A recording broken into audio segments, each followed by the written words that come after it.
Bismillahirrahmanirrahim. Assalamualaikum warahmatullahi wabarakatuh. Alhamdulillahirabbil alamin wassalatu wassalamu ala rasulil amin wa ala alihi wa ashabi ajmain amma ba'du. Pemirsa yang dimuliakan oleh Allah Subhanahu wa taala.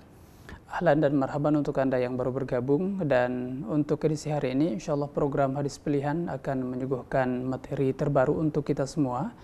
Edisi hari ini karena kita sudah masuk di bulan Sya'ban 1437 Hijriah, akan membahas di hadis pilihan edisi hari ini akan membahas mengenai keutamaan atau fadilah bulan Sya'ban. Bersama Ustadz Abu Abdillah Muhammad Yusron Ansor LCMA, beliau akan menyuguhkan nasihat untuk kita semua. Dan saya undang Anda di 08239311123. Untuk SMS formatnya ketik nama Anda, spasi alamat dan pertanyaan Anda di pagi hari ini. Dan untuk yang ingin menelpon, silahkan menyimak suara kami dan mengecilkan suara televisi Anda. Baik pemirsa semua berbahagia, seperti yang nampak di layar kaca Anda, saya sudah ditemani oleh beliau di pagi hari ini. Assalamualaikum warahmatullahi wabarakatuh, Ustaz. Assalamualaikum warahmatullahi wabarakatuh. Apa kabarnya pagi hari ini, Ustaz? Mudah-mudahan sehat, Ustaz. Alhamdulillah sehat. Baik. Untuk efisiensi waktu, kita langsung menyimak nasihat dari beliau. Fal fursah mutahah li fadilatil ustad, falyatafaddal mashkuran wa ma'juran. Silakan, Ustaz. Bismillahirrahmanirrahim. Alhamdulillah, salatu wassalamu ala Rasulillah wa ala alihi wa sahbihi wa mawalah ma'bad. Pemirsa Umat TV yang berbahagia, yang dimuliakan oleh Allah Subhanahu wa taala. Kita hari ini Selasa di 2 Sya'ban 1437 Hijriah akan membahas sebuah hadis yang diriwayatkan oleh Imam Nasa'i dari sahabat yang mulia Usamah bin Zaid radhiyallahu taala anhumah. Beliau mengatakan, beliau menyampaikan kepada Rasulullah sallallahu alaihi wasallam pertanyaan beliau. Ya Rasulullah, lam araka tasumu syahran minasyuhur ma tasumu fi Sya'ban. Wahai Rasulullah sallallahu alaihi wasallam, aku tidak melihat engkau berpuasa di satu bulan sebagaimana puasamu ketika masuk bulan Sya'ban. Lalu Nabi SAW menjelaskan pertanyaan atau jawaban dari pertanyaan yang diajukan oleh Usamah bin Zaid radhiyallahu anhumah. Beliau mengatakan, dzalika syahrun, dia adalah satu bulan, yakfalun nasu anhu, bulan yang banyak manusia lalai terhadapnya. Ma baina Rajab wa Ramadan, karena bulan Sya'ban ini terletak di antara dua bulan yang mulia, dua bulan yang diagungkan, yaitu bulan Rajab dan bulan Ramadan. Wa huwa syahrun, dan dia adalah bulan turfa'u fihi a'mal ila rabbil alamin. Dia adalah satu bulan yang amalan-amalan diangkat kepada Allah Rabbul Alamin. Wa ana uhibbu, dan saya suka, an yurfa'a amali, ketika amalanku diangkat kepada Allah. Wa ana shaim, saya sementara berpuasa. Hadis ini sebagaimana kita sebutkan adalah hadis yang diriwayatkan oleh Imam Nasa'i dari sahabat yang mulia Usamah bin Zaid radhiyallahu anhumah. Dan hadis ini dihukumi atau disebutkan derajatnya oleh beberapa ulama kita sebagai hadis yang hasan. Wallahu ta'ala alam. Hadis kita ini memberikan beberapa faidah penting dan hukum-hukum yang perlu untuk kita pahami terkait dengan bulan Sya'ban. Dan sebagaimana kita tahu bahwa kita seorang hamba Allah Subhanahu wa taala, sebagai seorang hamba wajib untuk selalu beribadah kepada Allah kapan saja dan di mana saja. Ibadah kita ini baru berhenti ketika kita telah dipanggil oleh Allah Subhanahu wa taala. Wa'bud rabbaka hatta ya'tiyakal yaqin. Hendaknya kamu menyembah Rabbmu sampai datang kematian kepadamu. Maka tanpa menunggu dan tanpa mengenal waktu, seorang hamba seharusnya beribadah kepada Allah. Namun kita perlu pahami juga bahwa Allah Subhanahu wa taala dengan syariatnya yang penuh dengan hikmah ini telah menetapkan beberapa waktu dengan ibadah-ibadah yang lebih khusus. Oleh karenanya Imam Ibn Rajab Al-Hambali rahimahullahu taala telah menulis satu kitab yang beliau beri judul dengan Lataif Al-Ma'arif. Lataif Al-Ma'arif ini satu kitab yang beliau tulis dan beliau menyebutkan berapa wadhaif, ya, berapa tugas-tugas hamba di waktu-waktu tertentu. Beliau sebutkan mulai Muharram sampai bulan Dzulhijjah, di setiap bulan apa ibadah-ibadah yang kita dianjurkan secara khusus. Untuk bulan Sya'ban ini, bulan yang ke-8 dalam bulan Islam, Aisyah radhiyallahu taala anha dan beberapa istri dari Nabi SAW meriwayatkan, dan ini disebutkan dalam hadis-hadis sahih dalam Bukhari dan Muslim, bahwa mereka para istri Nabi SAW melihat Nabi SAW itu berpuasa di bulan Sya'ban dengan puasa yang sangat banyak. Bahkan tidak ada puasa sunnah yang paling banyak beliau lakukan di satu bulan melebihi puasa bulan Sya'ban. Tentu saja untuk Ramadan adalah puasa wajib sebulan penuh. Namun selain Ramadan, bulan yang paling banyak beliau, Nabi kita SAW berpuasa adalah bulan Sya'ban. Dan ini disebutkan oleh istri Nabi SAW sebagai manusia-manusia yang paling banyak mendampingi Nabi SAW. Bahkan sebagian riwayat mengatakan hampir seluruh dari bulan Sya'ban itu beliau melaksanakan puasa. Dan dari hadis yang kita sebutkan tadi, hadis yang kita bahas ini, ada penjelasan dari Nabi SAW. Kalau kita lihat hadis-hadis dari istri Nabi SAW tidak disebutkan secara rinci apa hikmah kenapa Nabi SAW memperbanyak puasa di bulan Sya'ban. Dalam hadis kita ini, hadis yang diriwayatkan Imam Nasa'i ini, Usama bin Zaid radhiyallahu anhuma, seorang sahabat yang merupakan sahabat yang sangat dicintai oleh Nabi SAW. Sahabat yang dikatakan sebagai ibnu hibbi Rasulillah SAW. Seorang kecintaan Nabi SAW yang juga anak dari seorang yang sangat dicintai oleh Nabi SAW. Beliau anak dari Zaid bin Harithah radhiyallahu taala anhu. Usama bin Zaid radhiyallahu anhuma memberanikan diri untuk bertanya kepada Nabi SAW. Beliau mengatakan, "Ya Rasulullah, lam araka tasumu syahran minasyuhuri ma tasumu fi Sya'ban." Saya tidak pernah melihat kamu berpuasa di satu bulan sama dengan puasamu di bulan Sya'ban. Dan ini satu faedah penting juga, bahwa kadang kita perlu untuk mengetahui rahasia dan hikmah dari seorang alim kenapa kadang mengonsentrasikan dirinya pada waktu tertentu dengan satu ibadah tertentu. Kadang kita menyaksikan tapi kadang kita belum paham hikmahnya dan tidak tahu alasannya, maka kadang seorang murid atau ada di kalangan murid yang perlu untuk memberanikan diri bertanya dengan penuh adab kepada seorang guru, menanyakan tentang hikmah dan rahasia dari satu amalan-amalan yang mungkin ditekuni oleh seorang alim tertentu. Nabi SAW ketika mendengarkan pertanyaan tersebut, beliau menjawab. Beliau menjelaskan alasan beliau. Beliau mengatakan alasan yang pertama, bahwa bulan Sya'ban itu ternyata adalah bulan yang banyak dilalaikan oleh manusia. Beliau mengatakan bulan Sya'ban itu adalah bulan yaghfulun nasu anhu, bulan yang banyak dilalaikan oleh manusia. Apa sebabnya bulan Sya'ban terkesan kurang diperhatikan oleh banyak manusia? Nabi SAW mengatakan, ma baina Rajab wa Ramadan. Karena bulan Sya'ban ini terletak di antara bulan Rajab dan bulan Ramadan. Sudah sering kita bahas bahwa bulan Rajab adalah satu di antara 4 bulan yang diagungkan oleh Allah. Karena itu umumnya kaum muslimin ketika datang bulan Rajab, mereka begitu bersemangat ya, untuk mengagungkan bulan Rajab dengan berbagai macam amal-amal soleh. Dan ini satu kebaikan.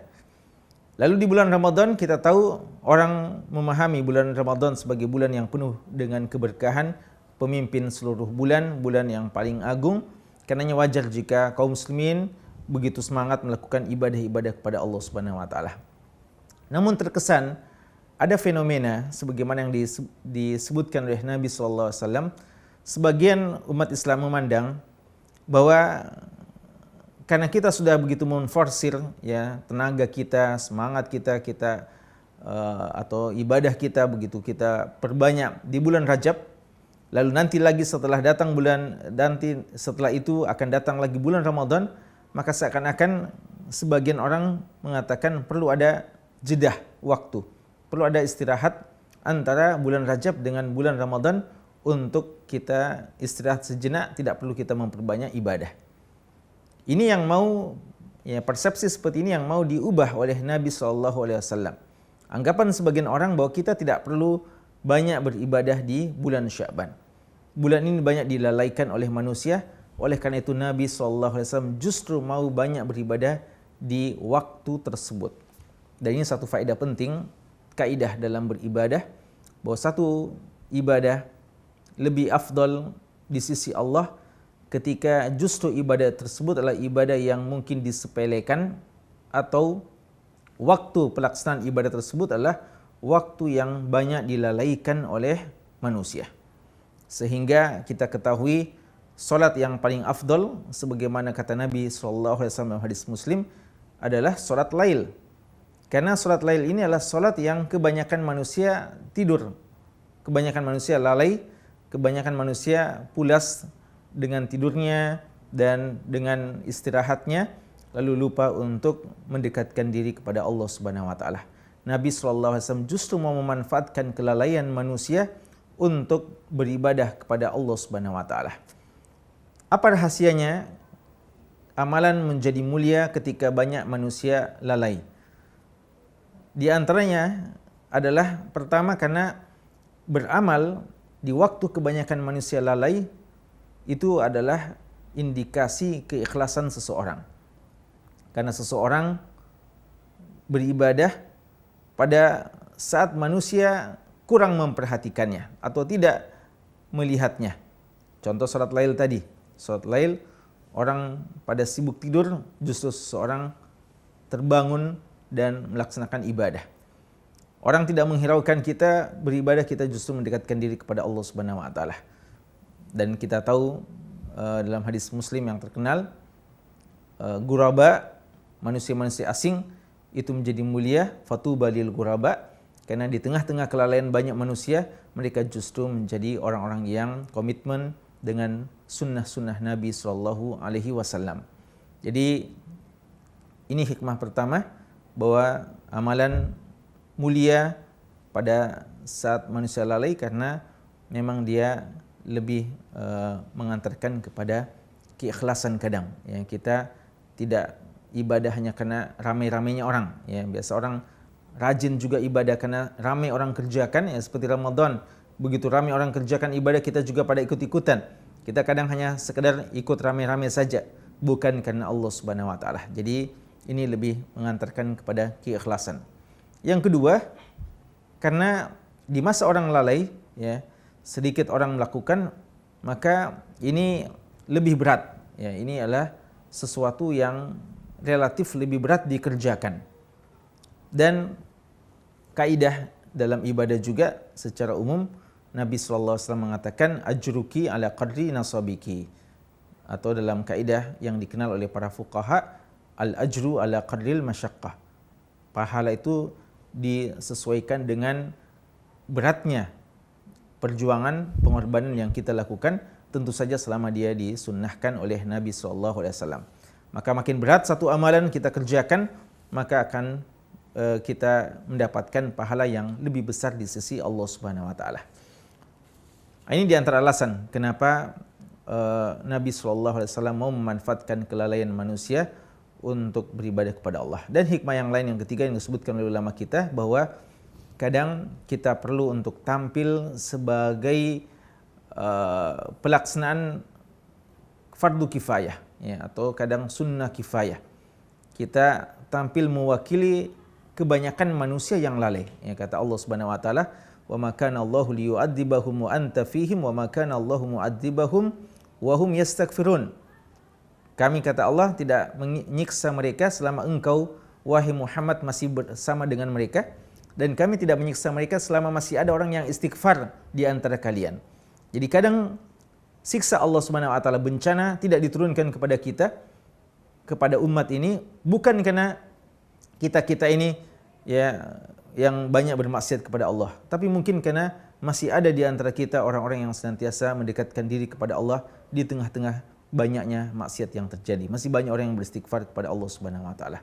Karena itu kita perlu menjadi orang-orang yang sebagai wakil dari hamba-hamba Allah yang banyak lalai, lalu kita menjadi orang-orang yang justru mendekatkan diri kepada Allah Subhanahu wa taala.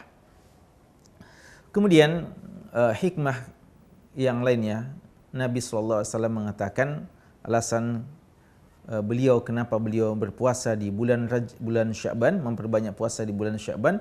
Beliau mengatakan, wa huwa syahr turfa'u fihi al-a'malu ila rabbil alamin. Dialah bulan yang amalan-amalan soleh diangkat kepada Allah Rabbul Alamin.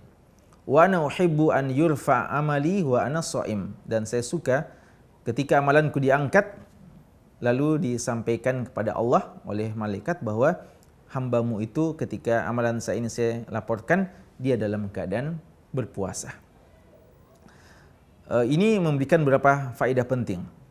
Di antaranya bahwa laporan-laporan amalan-amalan soleh manusia yang dicatat oleh malaikat itu akan diangkat dan dibawa kepada Allah Subhanahu wa taala. Dan ini bagi Ahlussunnah wal Jamaah di antara dalil yang menjelaskan bahwa Allah memang berada di atas arsy, di atas langit.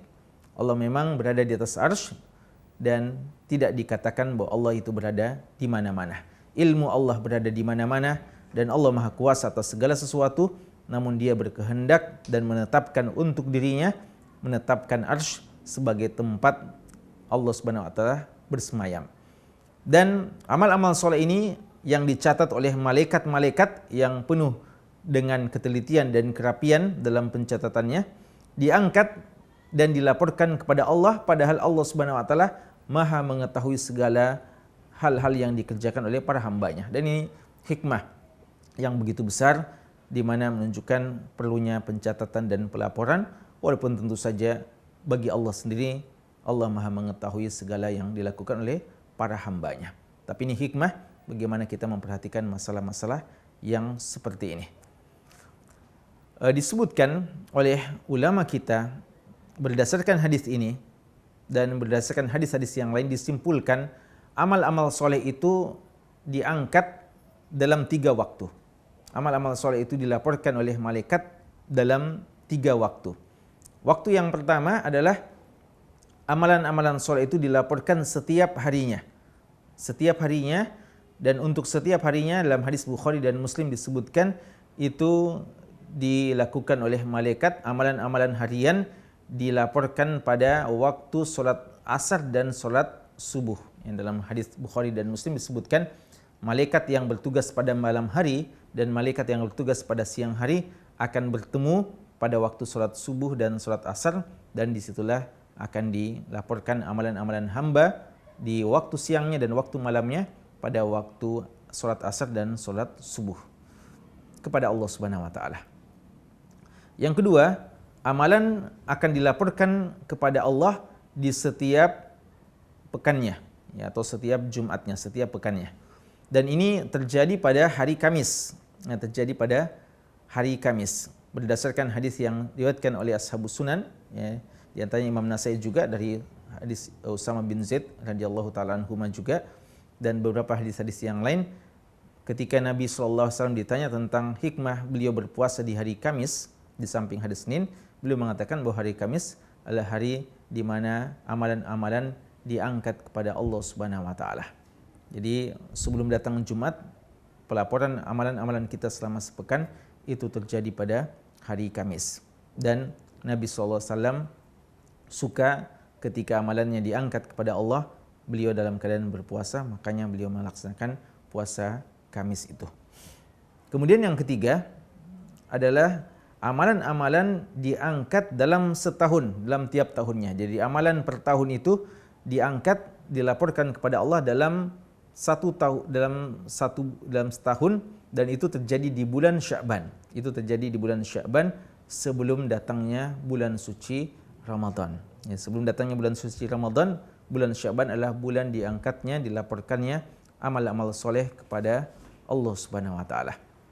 Dan Nabi SAW lagi-lagi menegaskan bahwa beliau suka ketika amal solehnya diangkat oleh malaikat kepada Allah Subhanahu wa taala dan dilaporkan bahwa hamba tersebut dalam keadaan berpuasa.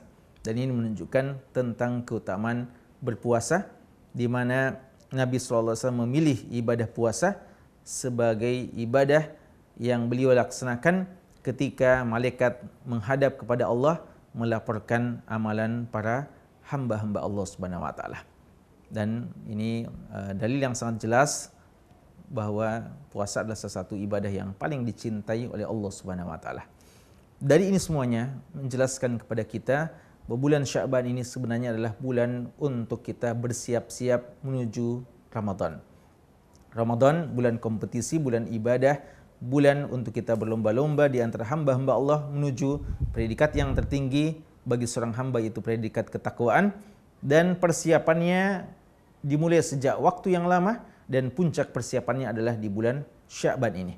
Sebelum kita berpuasa 30 hari atau 29 hari di bulan Ramadan, mari kita memperbanyak puasa sejak sekarang agar ketika datang Ramadan bagi kita puasa adalah bukan hal yang sulit lagi. Jasad kita, jasmani kita tidak kaget dengan puasa karena kita sudah membiasakannya dengan bulan Sya'ban ini. Dan amalan-amalan soleh yang lainnya mari kita mulai perbanyak dan biasakan di bulan Sya'ban ini. Yang kata Salamah bin Kuhail ya, bahwa dan banyak lagi ulama bahwa bulan Sya'ban ini adalah Syahrul Qurra, dikatakan sebagai bulan para pembaca Al-Quran. Karena bulan Ramadan kita akan menamatkan Al-Quran berkali-kali insya-Allah. Maka sebelum datang bulan Ramadan, mari bulan Sya'ban ini kita khatamkan Al-Quran. Mari bulan Sya'ban ini kita memperbanyak bacaan-bacaan Al-Quran kita. Bahkan Amr bin Qais Al-Mulai disebutkan, beliau ketika datang bulan Sya'ban, beliau sudah menutup kedai-kedai beliau untuk konsentrasi memperbanyak bacaan Al-Quran beliau.